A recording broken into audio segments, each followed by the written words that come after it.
ইন্নাল্লাহা ওয়া মালাইকাতাহু ইউসাল্লুনা আলান নবী ইয়া আইয়ুহাল্লাযীনা আমানু সাল্লু আলাইহি ওয়া সাল্লিমু তাসলিমা আল্লাহুম্মা সাল্লি আলা মুহাম্মাদিন ওয়া আলা আলি মুহাম্মাদ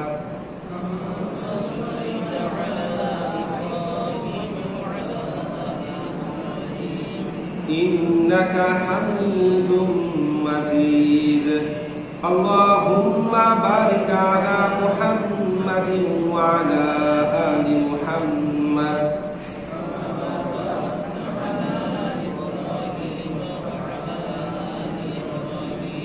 ইন্নাকা হামিদুম মাজিদ। আলহামদুলিল্লাহ, সম্মানিত উপস্থিতি, আজ 5 সেপ্টেম্বর 2025 খ্রিস্টাব্দ, 21 ভাদ্র 1432 বঙ্গাব্দ, 11 রবিউল আউয়াল 1447 হিজরি, অর্থাৎ রবিউল আউয়াল মাসের দ্বিতীয় জুমায় মহান আল্লাহ পাক আমাদের সবাইকে বিভিন্ন রকম দুনিয়াবী ব্যস্ততা থেকে আরাম করে নানান রকম অসুখ বিসুখ, রোগ শোক, বিপদ আপদ, বালা মুসিবত থেকে হেফাজত করে সপ্তাহের সর্বশ্রেষ্ঠ দিনে সপ্তাহের সর্বশ্রেষ্ঠ ইবাদত জুমার নামাজ আদায় করার লক্ষ্যে পৃথিবীর সবচাইতে পবিত্রতম জায়গা আল্লাহর ঘর মসজিদে আসার তৌফিক দিয়েছেন। সেই জন্য অন্তরে অন্তঃস্থল থেকে সেই রবের দরবারে তারই শেখানো বাক্যে কালিমাতুল শুকর আদায় করি আলহামদুলিল্লাহ। রব্বানা লাকাল হামদ হামদান কাসীরান তাইয়িবান মুবারাকান ফীহি। সকল প্রশংসা একজনের জন্য, তিনি কে? সম্মানিত উপস্থিতি, আমরা গত জুমা থেকে সিরাত নির্ভর আলোচনা শুরু করেছিলাম। তো আজকে আমরা যে বিষয়ের উপর আলোচনা করব তার শিরোনাম হচ্ছে রাসূল কারীম সাল্লাল্লাহু আলাইহি ওয়াসাল্লামের কর্ম এবং বৈবাহিক জীবন। অর্থাৎ আজকের আলোচনার ফোকাস পয়েন্ট হচ্ছে রাসূলের যৌবনকাল। মানুষের জীবনে সবচাইতে গুরুত্বপূর্ণ সময় হলো যৌবনকাল। এই যৌবনকালকে বলা হয় স্বর্ণযুগ। এই সময়টা আমাদের জন্য যেমনি গুরুত্বপূর্ণ তেমনি খানিকটা ঝুঁকিপূর্ণ। এই জন্য যৌবনকালে সফল হতে চাইলে রাসূল কারীম সাল্লাল্লাহু আলাইহি ওয়াসাল্লামের যৌবনকালকে অনুকরণ করতে হবে। গত জুমায় আমরা ইসলাম পূর্ব যুগে আরবের সামাজিক, রাজনৈতিক, অর্থনৈতিক এবং ধর্মীয় অবস্থা সম্পর্কে আলোচনা শুরু করেছিলাম। রাসূল কারীম সাল্লাল্লাহু আলাইহি ওয়াসাল্লামের শৈশব পর্যন্ত গিয়ে শেষ করেছিলাম। তো রাসূল সিরিয়ার পথ থেকে ফিরে আসার পর জীবিকা নির্বাহের তাগিদে বিভিন্ন রকম কাজ করতে শুরু করেন। ইমাম বুখারী রাহমাতুল্লাহি আলাইহি তার রচিত আত-তারিখুল কাবীর কিতাবের 131 নম্বর হাদিসের মধ্যে বলেন যে রাসূল কারীম সাল্লাল্লাহু আলাইহি ওয়াসাল্লাম প্রায়ই তার নিজ মুখে ছাগল চরানোর কথা বলতেন।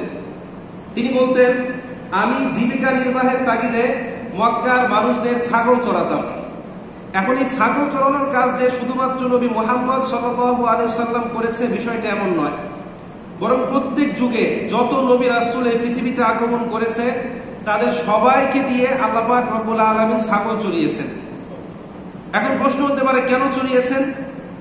এটার পেছনে একটা হিকমত আছে। দেখেন, ধৈর্য ধারণ করা আর ছাগল চড়ানো এই দুইটা শব্দ আবিধানিকভাবে একে অপরের পরিপূরক না হলেও ব্যবহারিকভাবে একে অপরের পরিপূরক। কারণ ধৈর্যশীল ব্যক্তি ছাড়া সাধারণ কোনো মানুষ ছাগল চড়াতে পারে না। আপনি যখন এই অবলা প্রাণীগুলোকে রোদ থেকে ছায়া, ভেজা থেকে শুকনো জায়গায় আনতে চাইবেন, তখন তারা কিছুটা বিদ্রোহ করবে, উল্টা রোদের মধ্যে এবং ভেজা জায়গায় চলে যাবে। এখন সৃষ্টির শ্রেষ্ঠ জীব মানুষকে যখন ভালো কাজের আদেশ করা হয়, খারাপ কাজ সম্পর্কে নিষেধ করা হয়, ন্যায় নীতি ইনসাফের কথা বলা হয়, তখন তারাও এগুলো বাদ দিয়ে আবার উল্টা পথে চলে, ঠিক কিনা? এবং যারা এই কথাগুলো বলে বিভিন্নভাবে তাদের উপর প্রেসার ক্রিয়েট করে। এই জন্য নবী রাসূলদেরকে নবুয়ত দেওয়ার পূর্বে আল্লাহ পাক রব্বুল আলামিন তাদেরকে ধৈর্য শিক্ষা দেওয়ার জন্য সবার আগে তাদের দিয়ে ছাগল চড়িয়েছেন। কারণ আজকে যারা ছাগলের রাখাল, একদিন তারাই হবে মানুষের রাখাল। আজকে যারা ছাগল পরিচালনা করছে, একদিন তারাই কি করবে?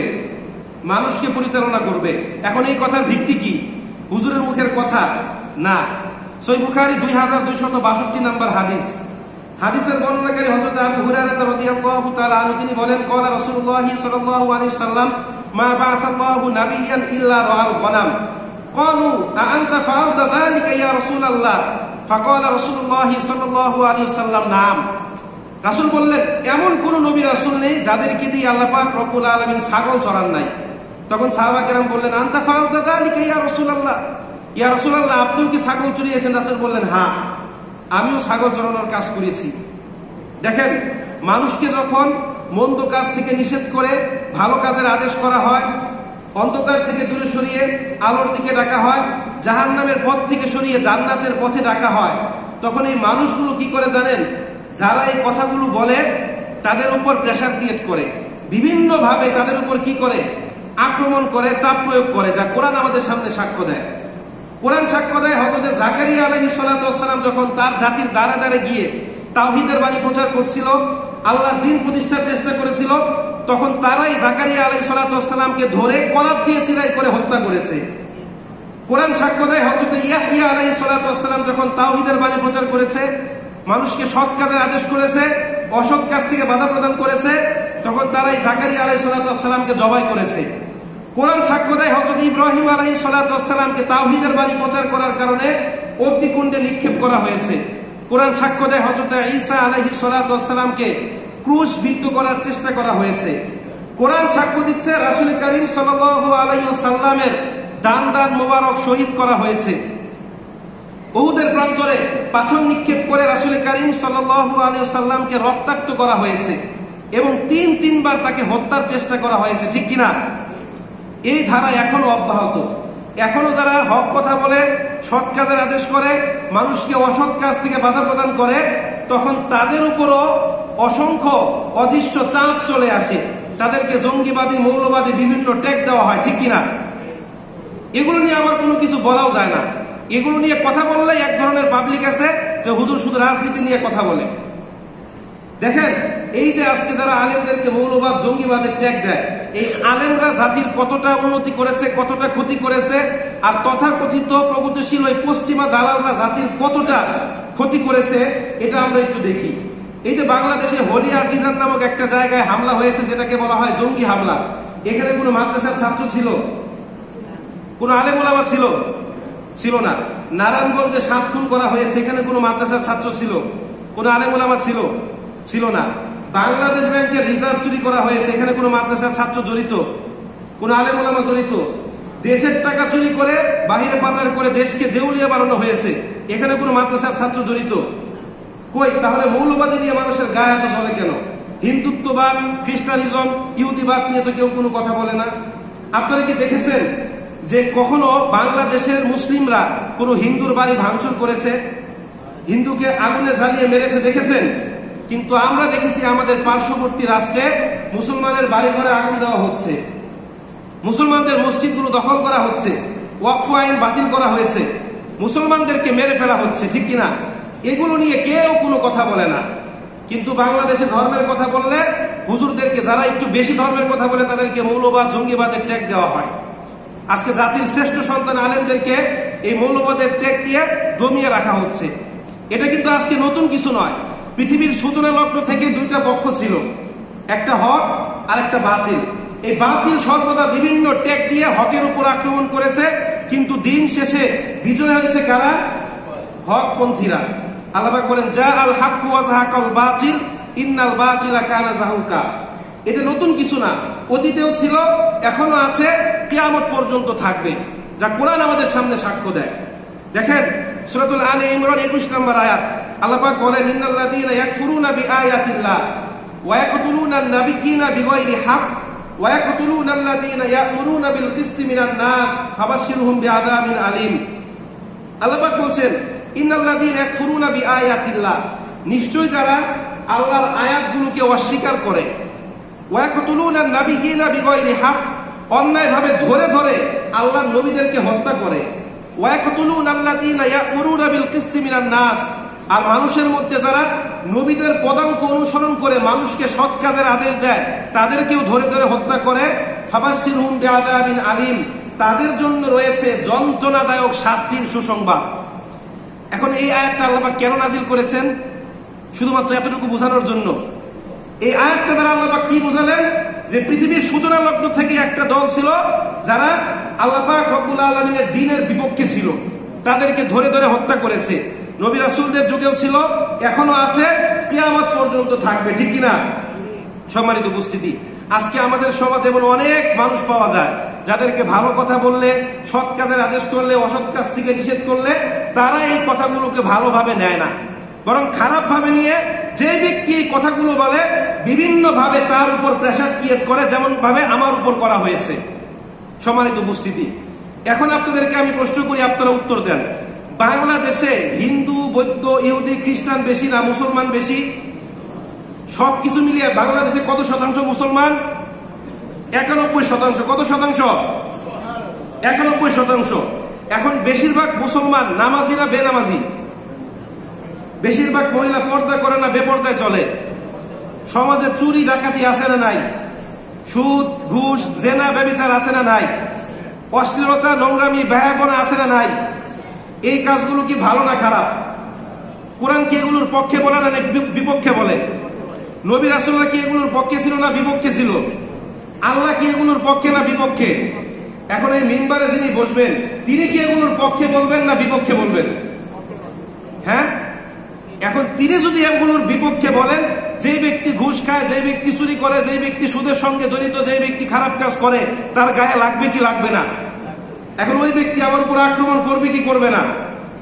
সম্মানিত উপস্থিতি, নবী রাসূলরা কি কারো ক্ষতি করেছে? মানুষের মাথায় বাড়ি মেরেছে? গোটা সমাজের ভালোর জন্য নবী রাসূলরা যখন মানুষকে সৎ কাজের আদেশ করেছে, অসৎ কাজ থেকে বাধা প্রদান করেছে, তখন মানুষ এই নবীদেরকে ধরে ধরে কি করেছে? হত্যা করেছে। সম্মানিত উপস্থিতি, আজকে দেখেন, কোরআনের তেলাওয়াত আমাদের ভালো লাগলেও এই কোরআনের আইন আমাদের ভালো লাগে না। আজকে আমাদের সমাজে যারা অত্যন্ত চমৎকার করে কোরআন তেলাওয়াত করে, তাদেরকে আমরা আল্লাহু আকবার, নারায়ে তাকবীর ঠিক ঠিক বলে উৎসাহ দিই, 50 লাখ 1 কোটি টাকার গাড়ি পর্যন্ত গিফট করি, ঠিক কিনা? কিন্তু যারা এই কোরআনের যথাযথ তাফসীর করে, কোরআনের আইন বাস্তবায়নের জন্য চেষ্টা করে, তাদেরকে আমরা সন্ত্রাসবাদ, মৌলবাদ, উগ্রবাদ, জঙ্গিবাদের ট্যাগ দেয়, ঠিক কিনা? ভুল বললাম আমি? সম্মানিত উপস্থিতি, তো আল্লাহ পাক রব্বুল আলামিন জানতেন যে নবী রাসূলরা যখন মানুষের দ্বারে দ্বারে গিয়ে দাওয়াতি কাজ করবে, তখন তাদের উপর নেমে আসবে নিপীড়নের স্টিমুলার। এমত অবস্থায় তারা যেন বিচলিত না হয়ে এই কাজ ছেড়ে না দিয়ে বরং ধৈর্য সহকারে মোকাবিলা করে নিজেদের কাজের উপর অবিচল থাকে, এই জন্য আল্লাহ পাক নবুয়ত দেওয়ার পূর্বে তাদেরকে ধৈর্য শিক্ষা দেওয়ার জন্য তাদের দিয়ে কি করিয়েছেন? ছাগল চড়িয়েছেন। এটার আরো অনেক ব্যাখ্যা আছে, আমি সংক্ষেপে দিলাম আর কি। সম্মানিত উপস্থিতি, তো রাসূল করিম সাল্লাল্লাহু আলাইহি সাল্লামের বয়স যখন 15 বছর, তখন মক্কায় ঘোড়াদৌড় এবং জুয়া খেলাকে কেন্দ্র করে বিশাল বড় এক যুদ্ধ সংঘটিত হয়, যে যুদ্ধের নাম হচ্ছে হারবুল ফুজ্জা। এই ফুজ্জার যুদ্ধ 5 বছর স্থায়ী ছিল।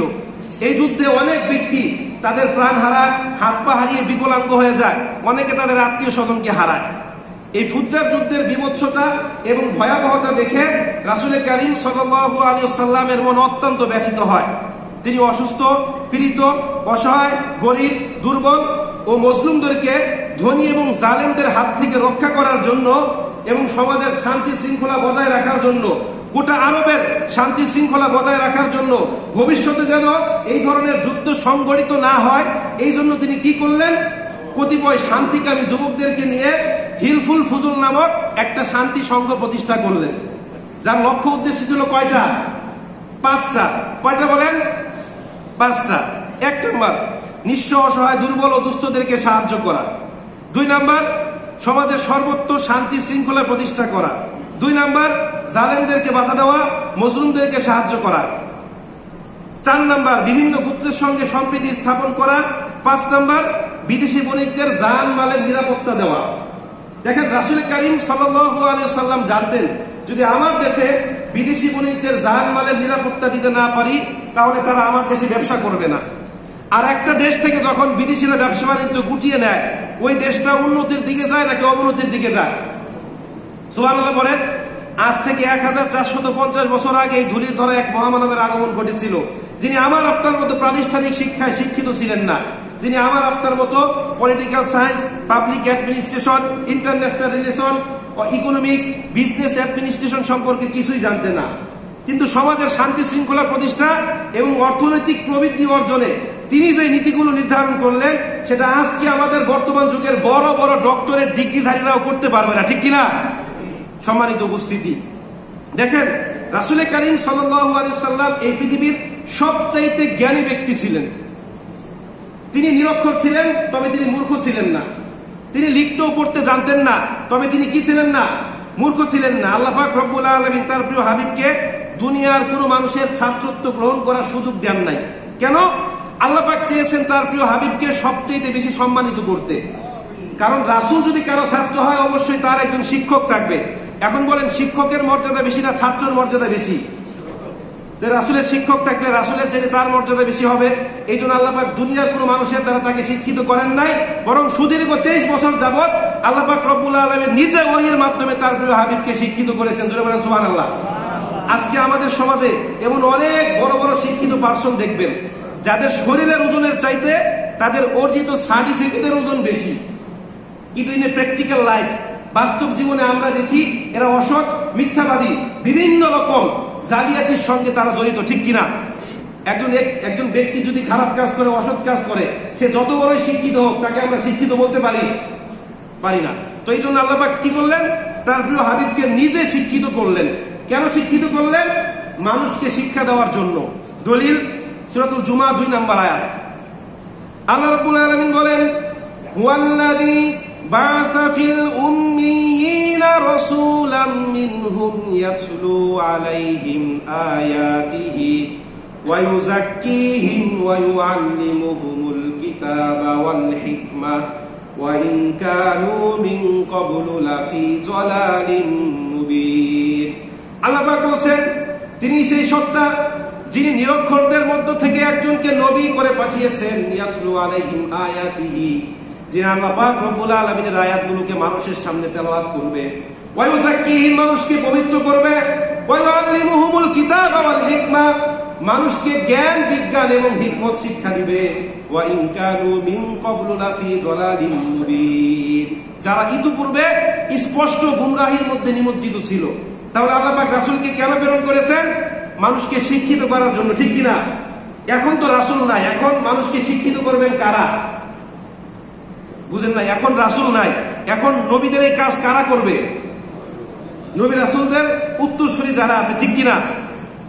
তো রাসূল করিম সাল্লাল্লাহু আলাইহি সাল্লামকে আল্লাহ পাক শিক্ষিত করার জন্য পাঠিয়েছিলেন। দেখেন, এই হিলফুল ফুজুলের মাধ্যমে মানব কল্যাণকারী মুহাম্মদ সাল্লাল্লাহু আলাইহি সাল্লামের সুনাম খ্যাতি চারিদিকে ছড়িয়ে পড়ে এবং তার সততা, সরলতা, বিশ্বস্ততা এবং চারিত্রিক গুণাবলীর কথা মক্কার অলিতে গলিতে ছড়িয়ে যায়।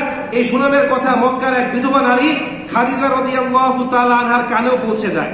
একদিকে খাদিজা রাদিয়াল্লাহু তাআলা আনহা ছিলেন আরবের সবচেয়ে ধনী নারী, অন্যদিকে রূপে, গুণে, বুদ্ধিমত্তা এবং বংশ মর্যাদার দিক থেকে তিনি ছিলেন আরবের সর্বোৎকৃষ্ট নারী। তার ধারে কাছেও কোনো নারী ছিলেন না। তো রাসূলের সততা এবং বিশ্বস্ততার কথা শুনে তিনি রাসূলকে তার ব্যবসা বাণিজ্যের তত্ত্বাবধায়ক নিযুক্ত করেন। তাহলে এখন পর্যন্ত আমরা রাসূলের কয়টা পেশা পেলাম বলেন তো? 3টা। কয়টা? গত জুমার আলোচনা সহ। 1 নম্বর হচ্ছে বকরির রাখাল, 2 নম্বর চাচার সঙ্গে ব্যবসা, 3 নম্বর আম্মাজান খাদিজাতুল কুবরা রাদিয়াল্লাহু তাআলা আনহার অধীনে কি? চাকরি। এই কাজগুলোর মাধ্যমে রাসূল আমাদেরকে শিক্ষা দিলেন, যদি রাখালি করো কিংবা কৃষি কাজ করো তাহলে ধৈর্য সহকারে আল্লাহর উপর ভরসা করে কাজ করবে, আল্লাহ পাক রব্বুল আলামিন বরকত দিয়ে দিবে। 2 নাম্বার, যদি ব্যবসা করো তাহলে সততার সঙ্গে, মানুষকে ধোঁকা না দিয়ে বিশ্বস্ততার সঙ্গে ব্যবসা করবে, আল্লাহ পাক বরকত দিয়ে দিবে। 3 নাম্বার, যদি চাকরি করো তাহলে মানুষকে ধোঁকা না দিয়ে, মানুষকে কষ্ট না দিয়ে, কাজে ফাঁকি না দিয়ে সততার সঙ্গে চাকরি করবে, আল্লাহ পাক রব্বুল আলামিন কি করবে? বরকত দিয়ে দিবে।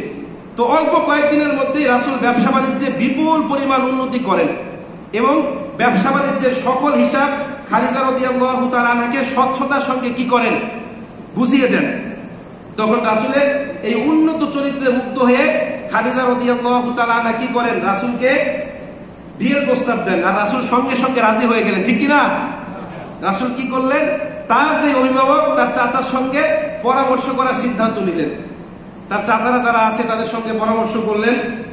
তার দাদা ছিল তার দাদা তো মারা গিয়েছে। সবার সঙ্গে পরামর্শ করার পর কি করলো? রাসূল বিয়ের প্রস্তাব গ্রহণ করলেন।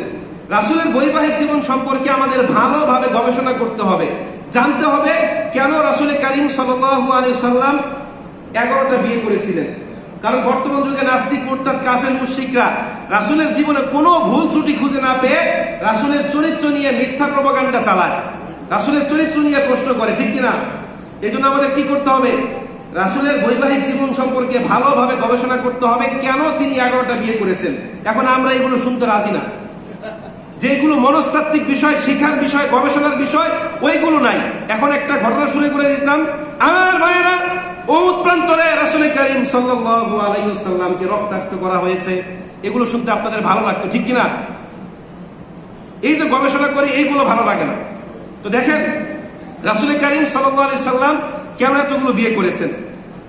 খাদিজার সঙ্গে সংসার করা অবস্থায় রাসূলের যখন 50 বছর বয়স, খাদিজা রাদিয়াল্লাহু তাআলা আনহার 65 বছর বয়স, ততদিন পর্যন্ত দ্বিতীয় বিয়ের কথা তিনি মাথায় চিন্তাতেও আনেন নাই। রাসূলের বয়স যখন 25 বছর, যখন তিনি 25 বছর বয়সের একজন টকবকে যুবক, তখন তিনি বিয়ে করলেন 40 বছর বয়সী এক বিধবা নারীকে, ঠিক কিনা? এবং তার সঙ্গে সংসার করা অবস্থায় রাসূল দ্বিতীয় কোনো বিয়ের কথা চিন্তাতেও আনেন নাই। অথচ 25 থেকে 45 বছর জীবন হচ্ছে একজন পুরুষের জীবনে সবচেয়ে গুরুত্বপূর্ণ সময় বা স্বর্ণযুগ, ঠিক কিনা? এখন রাসূল কারীম সাল্লাল্লাহু আলাইহি সাল্লাম একাধিক বিবাহ কেন করলেন? গবেষক, ঐতিহাসিকগণ বলছেন যে অনেকগুলো কারণে রাসূল একাধিক বিয়ে করেছেন। তার মধ্যে প্রধানতম কারণ হচ্ছে 4টা। কয়টা? 4টা। 1 নাম্বার এডুকেশনাল পারপাস, শিক্ষামূলক উদ্দেশ্য। 2 নাম্বার লিগ্যাল পারপাস, আইনগত উদ্দেশ্য। 3 নাম্বার পলিটিক্যাল পারপাস, রাজনৈতিক উদ্দেশ্য। 4 নাম্বার মেকিং সোশ্যাল রিলেশন, সামাজিক সম্পর্ক তৈরি। খাদিজার ইন্তেকালের পর রাসূল যেই কয়টা বিয়ে করেছেন, প্রত্যেকটা বিয়ের পিছনে গুরুত্বপূর্ণ কারণ এবং হিকমত লুকায়িত। কখনো বিয়ে করেছেন যুদ্ধ বন্ধ করার জন্য, কখনো সামাজিক চুক্তির জন্য, কখনো সমাজে শান্তি শৃঙ্খলা প্রতিষ্ঠার জন্য, কখনো বিধবা মহিলাদেরকে আশ্রয় দেওয়ার জন্য, কখনো বা তার সন্তানদের লালন পালনের জন্য। দেখেন রাসূলের দ্বিতীয় স্ত্রীর নাম কি? কেউ বলতে পারবেন? রাসূলের দ্বিতীয় স্ত্রীর নাম হচ্ছে হযরত সাউদা বিনতে জামাআ রাদিয়াল্লাহু তাআলা আনহা। রাসূলের বয়স যখন 51 বছর, 50 বছর, তখন তিনি 50 বছর বয়সী সাউদা বিনতে জামাআ রাদিয়াল্লাহু তাআলা আনহাকে বিয়ে করলেন। কেন? রাসূলের কন্যা ছিল কয়টা? 4টা ছোট ছোট কন্যাকে লালন পালনের জন্য তাকে কি করলেন? বিয়ে করলেন। রাসূলের তৃতীয় স্ত্রীর নাম কি? হযরত আয়েশা রাদিয়াল্লাহু তাআলা আনহা। তাকে বিয়ে করেছেন সরাসরি আল্লাহর পক্ষ থেকে আদেশ এসেছে এই জন্য। দলিল কি? সহিহ বুখারী 7012 নম্বর হাদিস। আপনারা হাদিসটা দেখে নেবেন, সময় নাই, গুরুত্বপূর্ণ কথা আছে, এই জন্য হাদিসটার উদ্ধৃতি আমি দিলাম না। সহিহ বুখারী কত নাম্বার? 7012। তাছাড়া আম্মা জান আয়েশা ছিলেন অত্যন্ত মেধাবী নারী এবং রাসূল কারীম সাল্লাল্লাহু আলাইহি সাল্লাম ছিলেন অত্যন্ত লাজুক প্রকৃতির, যার ফলে তার কাছে মহিলারা আসলে তিনি কিছুটা বিব্রত বোধ করতেন। তিনি কি করতেন? বিব্রত বোধ করতেন। নারীরা যেন ইসলামের শিক্ষা থেকে বঞ্চিত না হয়, এই জন্য আল্লাহ পাক রব্বুল আলামিন আম্মা জান আয়েশার সঙ্গে রাসূলের বিয়ে ঠিক করলেন। কেন? কারণ নারী সংগঠিত সকল সমস্যার সমাধান করা হয়েছে আম্মা জান আয়েশা রাদিয়াল্লাহু তাআলা আনহা থেকে বর্ণিত হাদিসের মাধ্যমে। দলিল কি? যখনই আমরা আসহাবুল মুকসিরিন বা মুকাসসিরিন বা অধিক সংখ্যক হাদিস বর্ণনাকারী সাহাবীদের নামের তালিকার দিকে তাকাই, সেখানে পুরুষদের সঙ্গে একজন মহিষী নারীকেও আমরা দেখতে পাই। যেমন সবচেয়ে বেশি হাদিস বর্ণনা করেছেন কে? হযরত আবু হুরায়রা। তার বর্ণিত হাদিস সংখ্যা কত? 5374টি। দ্বিতীয় অবস্থানে আছেন হযরতে আব্দুল্লাহ ইবনে ওমর রাদিয়াল্লাহু তাআলা আনহু। তার বর্ণিত হাদিস সংখ্যা কত? 2630টি। 3 নাম্বার হচ্ছে আনাস ইবনে মালিক। তার বর্ণিত হাদিস সংখ্যা কত? 2286টি। 4র্থ নাম্বার হচ্ছে আম্মা জান আয়েশা রাদিয়াল্লাহু তাআলা আনহা। তার বর্ণিত হাদিস সংখ্যা কত? 2210টি। মানে নারীরা যখনই কোনো ব্যক্তিগত সমস্যায় পড়তেন কার কাছে যেতেন? আম্মা জান আয়েশার কাছে। তিনি কার কাছে যেতেন? রাসূল কারীম সাল্লাল্লাহু আলাইহি সাল্লামের কাছে।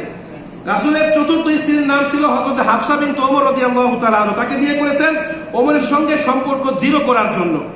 এছাড়া বনু মুস্তালিক গোত্রের সঙ্গে সন্ধি স্থাপনের জন্য মুস্তালিক গোত্রের সর্দার হারেসার কন্যা হযরত জুয়াইরিয়া রাদিয়াল্লাহু তাআলা আনহাকে বিবাহ করেছেন।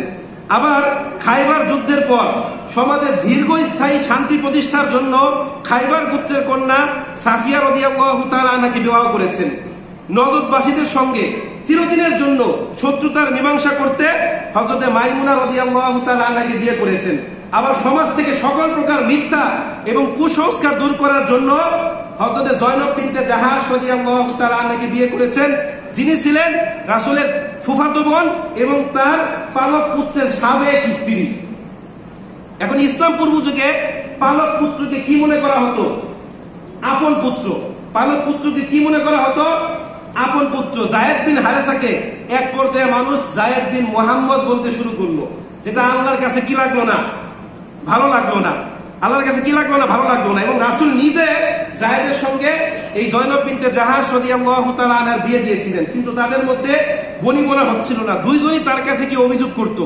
তো রাসূল বললেন, ধৈর্য ধারণ করো, অপেক্ষা করো, আল্লাহর পক্ষ থেকে সিদ্ধান্ত আসুক। এক পর্যায়ে সূরাতুল আহজাবের 37 নম্বর আয়াত নাযিল হলো, ফালাম্মা কাদা যাইদুম মিনহা ওয়াতারাম যাওয়াজনাকাহা লিকাইলা ইয়াকুনা আলাল মুমিনিনা হারাজুন ফি আজওয়াজি আদিয়াইহিম। এই আয়াতে আল্লাহ পাক বললেন যে আমি জয়নবের সঙ্গে তোমার বিয়ে দেওয়ার জন্য যায়েদের সঙ্গে তাকে তালাক দিলাম। এটা হচ্ছে শান নির্যাস। এখন আল্লাহ পাক কেন পালক পুত্রের স্ত্রীকে বিয়ে করতে বললেন? দেখেন, আমাদের সমাজে আমরা অনেকেই জানি না, পালক পুত্রের সামনে কিন্তু তার মাকে কি করতে হবে? পর্দা করতে হবে। পালক কন্যার সাথে তার পালক কন্যা তার পালক পিতার সামনে কি করবে? এটা কি আমাদের সমাজে করা হয়? হ্যাঁ, পালক সন্তানকে মাহরাম বানানো যাবে কিভাবে? যদি মা দুধ খাওয়ায় তাহলে সে তার দুধ পুত্র হবে, তখন সে কি হবে? মাহরাম হবে। পালক মেয়েকেও মাহরাম বানানো যাবে। যদি পুরুষ তার কোনো বোনের দুধ পান করায় মেয়েকে, তাহলে সে হবে তার দুধ ভাতিজি। এমন অবস্থায় সে তার জন্য কি হবে? তার সামনে পর্দা করা লাগবে না। আপনারা বুঝতে পেরেছেন তো? তো ইসলাম পূর্ব যুগে পালক পুত্রকে আপন পুত্র মনে করা হতো, যেটা আল্লাহর কাছে কি লাগলো না? ভালো লাগলো না। এই বিধানকে চিরদিনের জন্য শেষ করতে আল্লাহ পাক রব্বুল আলামিন পালক পুত্রের স্ত্রীকে বিবাহ করতে বললেন তালাক দেওয়ার পর। এখন এটা নিয়ে নাস্তিক মুরতাদরা প্রোপাগান্ডা চালায়। রাসূল কি চাইলে তাকে আগে বিয়ে করতে পারতেন না? যায়েদের সঙ্গে বিয়ে দেওয়ার আগে তাকে বিয়ে করতে পারতেন না? সে তো রাসূলের আপন ফুফাতো বোন ছিল, ঠিক কিনা? সম্মানিত উপস্থিতি, তারা যখন রাসূলের জীবনে কোথাও কোনো ভুল ধরতে না পারে, তখন একাধিক বিয়ে নিয়ে প্রোপাগান্ডা চালায়। এখন একাধিক বিয়ে কি শুধুমাত্র রাসূল সাল্লাল্লাহু আলাইহি সাল্লাম করেছে? আর কেউ করেন নাই? বলেন, একাধিক বিয়ে রাসূল ছাড়া আর কেউ করেন নাই? দেখেন, একাধিক বিয়ে এটা আমাদের পৃথিবীর হাজার হাজার বছরের পুরনো একটা ঐতিহ্য এবং সংস্কৃতি। যেমন হিব্রুদের দ্বিতীয় বাইবেল নামক খ্যাত দ্য বুক অফ এক্সোডুসে লেখা আছে যে একজন পুরুষ চাইলে তার পছন্দের যত সংখ্যক নারী আছে তাদেরকে সে বিয়ে করতে পারবে, যদি তাদেরকে সে চালাতে পারে। বুঝতে পেরেছেন তো আপনারা? হিব্রুদের কিতাব মানে ইহুদিদের কিতাবে লেখা আছে একজন পুরুষ তার পছন্দের একাধিক নারীকে কি করতে পারবে? বিয়ে করতে পারবে। আবার এই বুক অফ এক্সোডুসে লেখা আছে আমরা যাকে বলি দাউদ তারা বলে ডেভিড, আমরা যাকে বলি সুলাইমান তারা বলেন সালমান। তাদের এই বুক অফ এক্সোডুসে লেখা আছে যে ডেভিডের ছিল 6 জন স্ত্রী এবং একাধিক দাসী, এবং তার পুত্র সালমানের ছিল 600 স্ত্রী এবং অগণিত দাসী। এখন এটা কি সত্য না মিথ্যা আমরা যাচাই করব কিভাবে? বুক অফ এক্সোডুসে ভুলও থাকতে পারে। চলেন হাদিসে দেখি, হাদিসে কি আছে। সহিহ বুখারী 2819 নম্বর হাদিস। সহিহ বুখারী 2819 নম্বর হাদিস। রাসূল কারীম সাল্লাল্লাহু আলাইহি সাল্লাম বলেন, একদা সুলাইমান ইবনে দাউদ বলল, আজকে আমি আমার 100 স্ত্রীর সঙ্গে সহবাস করব, আমার 100 স্ত্রী 100 সন্তান জন্ম দিবে, তারা এই 100 সন্তান আল্লাহর দ্বীন প্রতিষ্ঠায় আল্লাহর রাস্তায় জিহাদ করবে। তখন তিনি ইনশাআল্লাহ বলতে ভুলে গেলেন। রাসূল বললেন, আল্লাহর কসম, যদি সুলাইমান ইবনে দাউদ সেদিন ইনশাআল্লাহ পড়তেন, তাহলে এক রাতে 100 স্ত্রীর সঙ্গে সহবাস করার কারণে আল্লাহ পাক তাকে 100 বীর সন্তান দিয়ে দিতেন। তাহলে আমরা পেলাম সুলাইমান আলাইহিস সালাতু ওয়াস সালামের একাধিক স্ত্রী ছিল, ঠিক কিনা? প্রমাণ কোথায় পেলাম? সহিহ বুখারীর হাদিস। এবার আসলে একটু হিন্দু ধর্মের দিকে তাকাই। দেখেন, হিন্দু পুরাণ অনুসারে ভগবান রামের পিতা দশরথের ছিল 300 স্ত্রী। কয়শো? 300। রাম এবং সীতাকে বনবাসে পাঠানোর সময় দশরথ তার 300 স্ত্রী নিয়ে সেখানে কি ছিলেন? উপস্থিত ছিলেন বিদায় জানানোর সময়।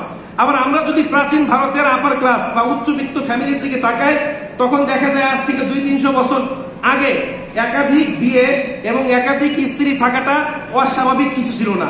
সমাজের 2-4টা নিয়ম নীতির মতো এটাও কি ছিল? একটা প্রথা বা নিয়ম নীতি ছিল।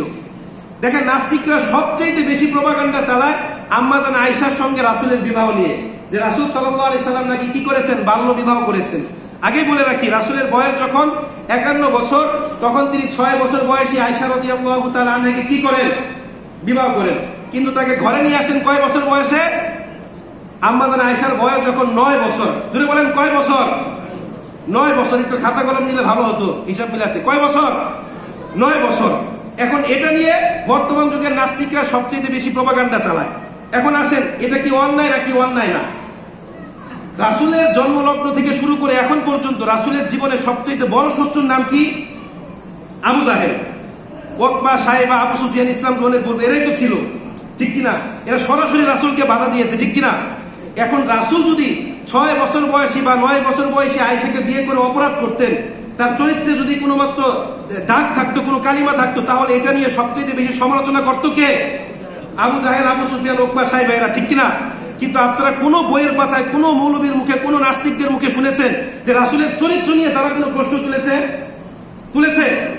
এবার আসেন যে দেখি, অল্প বয়সে বিয়ে কি শুধুমাত্র রাসূল সাল্লাল্লাহু আলাইহি সাল্লাম করেছেন নাকি অন্য কেউ করেছেন? সম্মানিত উপস্থিতি, আমরা যদি প্রাচীন ভারতের বা আমাদের ইন্ডিয়ান সাবকন্টিনেন্টের সামাজিক প্রথার দিকে তাকাই, তাহলে দেখেন আজ থেকে 200-300 বছর পূর্বে নারীদের কত বছর বয়সে বিবাহ হতো। দেখেন, ঈশ্বরচন্দ্র বিদ্যাসাগর যখন বিয়ে করে তার স্ত্রীর বয়স ছিল 8 বছর। রবীন্দ্রনাথ ঠাকুর যখন বিয়ে করেন তার স্ত্রীর বয়স ছিল 11 বছর। আবার বঙ্কিমচন্দ্র চট্টোপাধ্যায় যখন বিয়ে করেন তার স্ত্রীর বয়স ছিল 5 বছর। রবীন্দ্রনাথ ঠাকুরের পিতা দেবেন্দ্রনাথ ঠাকুর যখন বিবাহ করেন তার স্ত্রী বয়স ছিল 6 বছর। যতীন্দ্রনাথ ঠাকুর, বিখ্যাত হিন্দু পণ্ডিত, তিনি যখন বিয়ে করেন তার স্ত্রীর বয়স ছিল 8 বছর। এছাড়া খ্রিস্টান ধর্মের দিকে যখন তাকাই, ইংল্যান্ডের রাজা দ্বিতীয় রিচার্ড যখন ফরাসি প্রিন্সেস ইসাবেলকে বিয়ে করে তখন তার বয়স ছিল 7 বছর এবং 9 বছর বয়সে তিনি সন্তান জন্ম দিয়েছেন। তাহলে অল্প বয়সে বিয়ে কি শুধু রাসূল করেছেন? মানে তারা করলে দোষ নয়, রাসূল করলে দোষ, ঠিক কিনা? যত দোষ নন্দ ঘোষ, সব ইসলামের দিকে, মৌলবাদের দিকে আর আমাদের দিকে। এখন আপনারা কি বুঝতে পারলেন? আমি যদি এই বিষয়টা পর্যালোচনা না করে একটা ঘটনা দিয়ে পুরো বয়ান শেষ করে দিতাম, আপনারা শুনতেন, কানতেন, চলে যেতেন, সব শেষ। কিন্তু এখন যদি কেউ রাসূলের বৈবাহিক জীবন নিয়ে প্রশ্ন তুলে, আপনারা উত্তর দিতে পারবেন কি পারবেন না? পারবেন কি পারবেন না? তাহলে এইগুলো জানার দরকার আছে না নাই? সম্মানিত উপস্থিতি, রাসূলের বয়স যখন 35 বছর, তখন আরবের লোকজন ঠিক করলো যে তারা কাবা ঘর সংস্কার করবে এবং হাজার আসওয়াদ পুনরায় প্রতিস্থাপন করবে। তো সবাই মিলে কাবা ঘর তৈরি করলো, সংস্কার করলো। কিন্তু হাজার আসওয়াদ পাথরটা যখন প্রতিস্থাপন করবে, এটা নিয়ে শুরু হলো কি এক প্রকারের দ্বন্দ্ব। সবাই চাচ্ছিল যে আমরা প্রতিস্থাপন করব, কিন্তু রাসূল সাল্লাল্লাহু আলাইহি সাল্লাম চাচ্ছিলেন যে আমি প্রতিস্থাপন করব। তখন আরবের একজন মুরব্বী টাইপ সে বলে উঠলো যে না, সবাই যেহেতু চাচ্ছে এটা রেখে দাও, আগামীকাল সকালবেলায় যে সবার আগে এসে এটা ধরবে সে যা বলবে এটার ব্যাপারে আমরা তাই মেনে নিব। তো পরদিন সকালবেলায় সবাই গিয়ে দেখে সেখানে একজন হাজির, তিনি কে? রাসূল সাল্লাল্লাহু আলাইহি সাল্লাম। তখন তিনি একটা সামাজিক বন্ধনকে দৃঢ় করার জন্য একটা কৌশল অবলম্বন করলেন। তার গায়ে একটা চাদর ছিল, চাদরটা বিছিয়ে দিলেন, সবাইকে বললেন পাথরটা চাদরের মধ্যে রাখতে। সবাই এই চাদরটা ধরলেন, এই চাদরটা নিয়ে কাবার সামনে গেলেন, তিনি নিজে পাথরটাকে প্রতিস্থাপন করলেন। সবাই কি হলো? খুশি হলো। দেখেন, যৌবনকাল হচ্ছে মানুষের জীবনে সবচেয়ে গুরুত্বপূর্ণ সময়, আর আমরা যৌবনকাল বিভিন্ন হেলায় খেলায় নষ্ট করি। আমরা ভাবছি আজকে আমার শক্তি আছে, 50 বছর পর্যন্ত এই শক্তি থাকবে, ঠিক কিনা? কিন্তু ভাই, আপনি বলছি যে আগামী 5 সেকেন্ড যে আপনি বাঁচবেন এর কোনো নিশ্চয়তা নাই। এই জন্য আল্লাহর কাছে সবচেয়ে প্রিয় সময় কোনটা? বান্দার যৌবনকাল। রাসূল যৌবনকালে কি কি করেছেন, রাসূলের যৌবনকালকে আমাদের ফলো করতে হবে। যুবকরা চাইলে সমাজ কেন গোটা পৃথিবী পরিবর্তন করতে পারে, ঠিক কিনা? এই জন্য যৌবনকালকে হেলায় খেলায় নষ্ট করা যাবে না। যৌবনকালকে আল্লাহর রাস্তায় ব্যয় করতে হবে। আল্লাহ পাক রব্বুল আলামিন আমাদের সবাইকে তৌফিক দান করুন।